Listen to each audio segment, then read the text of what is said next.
In this session, let's talk about forward contract and its relevance in AS 11. See, enterprises will be entering into forward contract or similar financial instruments not for speculation or trading purposes, but to establish how much of reporting currency is required for settling a foreign currency obligation on the date of transaction, or how much reporting currency will be available, that will be received when foreign currency transaction is settled on the date of transaction. Okay, so this forward exchange contract basically establishes how much reporting currency is required for settling a foreign currency transaction, or how much reporting currency will be received when foreign currency transaction is settled. Now let us look at this example. Let's say on 1st March you are exporting goods worth $1 million and payment is expected on 30th April.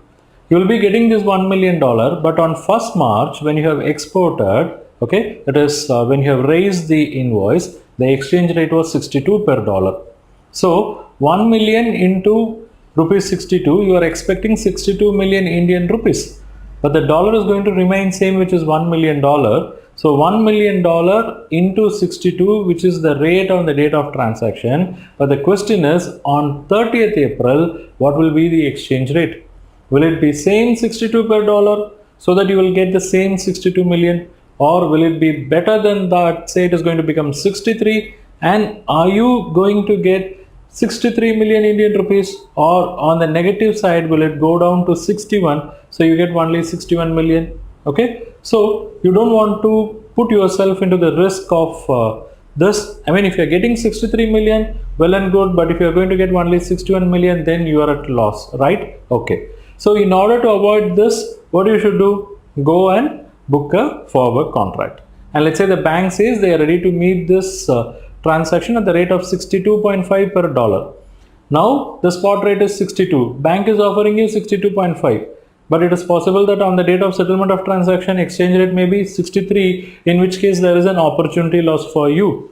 But that's not certain, because on the same day, it is also possible that exchange rate can also become 61. Okay. So now by going for this forward contract, you are establishing how much reporting currency will be available on the date of settlement of transaction. And in this case, if you notice, you recorded 62 million, but what you are going to receive is 62.5 million. So 62.5 million minus 62 million, you have a gain of 0.5 million, right? Now this gain can be income, and if it is on the negative side, we call it as expense or loss. But the point is, it should be amortized over the life of the contract. And in this case, if you notice, we are starting this on 1st March and ending on 30th April. In between, you have 31st March, which is your balance sheet date. So we have to amortize from 1st March to 31st March, that is 1 month. Then from 1st April to 30th April, another 1 month. So totally 2 months. We have a gain of 0.5 million, which can be split into 0.25 million, 0.25 million, and this should be recognized in the statement of profit and loss.